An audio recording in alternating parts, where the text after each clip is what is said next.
Okay. Whoa. I think I'll try with this.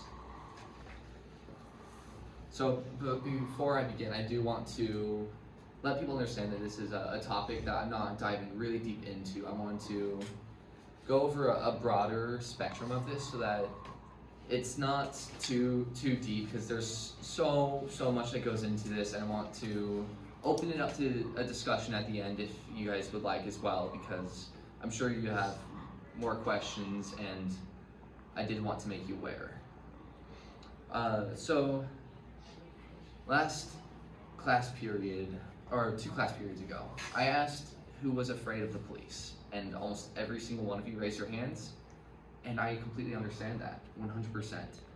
My major is criminal justice here at Slick, and I want to strive towards making the relation between police officers and the community better. And I think that's a subject that we need to talk about more, and so my presentation is on police and community relations. Now, the very first things I want to talk about are acknowledging both parties. We have people who are afraid of the police, and it's not everybody, but most people are. People are afraid for a lot of different reasons. But I want to acknowledge both parties, so I want to also point out that officers have become less friendly towards civilians because of them being afraid, and for other reasons as well. But why is this? Civilians are afraid because of multiple reasons. There's minor misdemeanors that they are always persecuted for, such as speeding, loitering, and noise complaints. Normal civilians who are just trying to have a good time or just commuting to work, police are going after them instead of criminals in civilians' perspective. There's a fear factor as well, and that fear is deeply enrooted in civilians because they watch social medias, which is the next point as well. Fear and social media go hand in hand because social media is always highlighting all the bad things that police do, never the good things that happen between police and community interactions. We saw this a lot with Black Lives Matter. We saw this a lot throughout history. Always police and citizens are fighting, and the media always focuses on that. Officers face criticism because of this. Media focus is always on the harms that they cause. If there was a light on some of the goods instead, we might have a different view of that. Alienation is also a big part of this. Poor publicity comes also from the media. The media affects all of our points of views, and highlighting its wrongs means that we are then developing a new line of consciousness. That line of consciousness is putting us against police officers, whether we know them or not.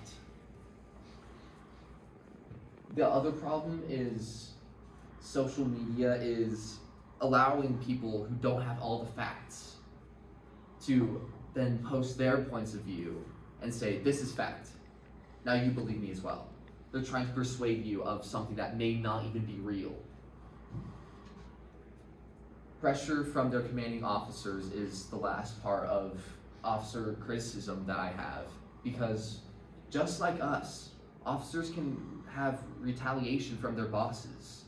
They can have them cracking down on not getting enough arrests, not getting enough numbers in. That's what COs see. They see numbers, not what's happening on the streets. Those numbers affect their boss's mentality, and so it affects their mentality. The overlying part of officers being criticized is that officers have poor mental health, and that's a concern that they need to take a part and action into solving.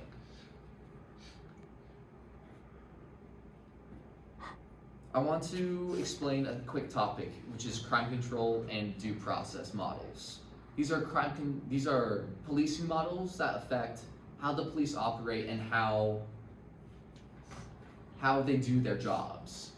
So crime control is the government and state are disregarding personal privacy to avoid greater threats. We see this in the Homeland Security Act after 9/11. Oh yeah. After 9/11, the state and the government realized that they need to start monitoring more from us so that more terrorism threats can be stopped before they happen. So most people are afraid of the government watching our phones and our calls and all of these different items that we use every single day. And some of that was a little bit violated because of the Homeland Security Act so that they could prevent more terrorism from occurring. But of course that comes with lots of other constituents as well, such as avoiding or disregarding personal privacy. We all want that. Wrongful arrests go up because of crime control. They are able to arrest more people because they don't need as much probable cause. They see something happening and they can arrest people, and more wrongful arrests happen because of that. Less criminals do walk free though because of that as well. Once they bring people in, they can then find that evidence that they suspect them of having without much probable cause, and they might find something, which means that more and more criminals are getting incarcerated.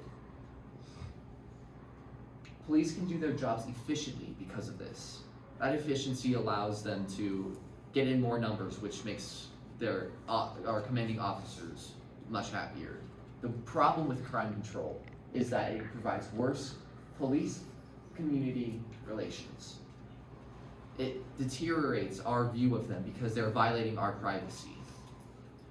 The due process model is ensuring that steps of arresting are always followed perfectly in arresting, investigations, and processing suspects. This protects our rights, and an example of this is warrants. Warrants mean that they have to get legal cause in order to search something. They go to a judge and say, I suspect this person of having this. Do I have permission to go into their living quarters to search them for this wrongful possession? Now, warrants are great, but the problem with that is it's more steps, more timeline to get things done. Sounds great though. It's protecting our individual rights. We have no reason to fear. But longer trial durations, longer investigative periods, and that affects us because we're the ones being investigated at that point. So if we have to go in for trial, we'll have to keep coming back to provide more and more evidence instead of getting it all done at once, which violates one of our amendments for a speedy trial. More criminals walk free. If we don't have crime control and due process is the overlying era of policing that we are in, then that means that a police can look in someone's car, see, oh, hey, there's a lot of weapons back there, and they can't do anything about it. They need a warrant. Now, this is obviously extreme. Both of these are extreme. We're not trying to disregard personal privacy, and we're not trying to completely protect people from the incarceration process. But overlying that, those are examples of how that can happen. And more criminals do walk free when due process models are enforced. This means that police can't do their jobs efficiently. When police don't do their jobs efficiently, then they have more criticism from their bosses, and then they also have worse mental health. But the community sees the police better when that happens as well. Policing eras are constantly changing between crime control and due process. Our goal is to find a middle ground between that, so that we protect our rights, but also are able to get criminals off the street and move forward with the de-incarceration process. So this is what we both need to come together to do. We both need to understand the pressures that police face. They go through pressures not just from their jobs, but from their commanding officers, just like our own bosses. The police need to find ways towards better mental health. They are going through these pressures, but there's ways to deal with pressures, as we have seen through this new age of everybody trying to get through life and having mental health problems, and we know how to deal with them now. And lastly, finding a balance between crime control and due process, allowing officers to do their job while protecting our individual rights.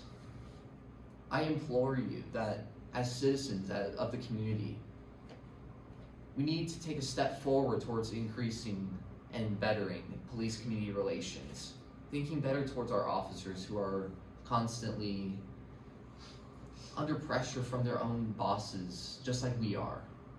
We can be the same. And I really hope that you all walk away from this today and have a better view on them and try to be more content with policing and with officers in general so that we can move forward with this. I did interview a police officer asking him a lot of questions about this whole subject, and he came forward with he doesn't believe that police need more training in dealing and diffusing situations between civilians, and I respectfully disagree with that. And I'd like to show this presentation to police officers or precincts as well, so that they can also try to take a step forward to increasing our relationships between us. So please, as they are trying to increase their relationships, let us take a step forward to increasing ours as well. Thank you.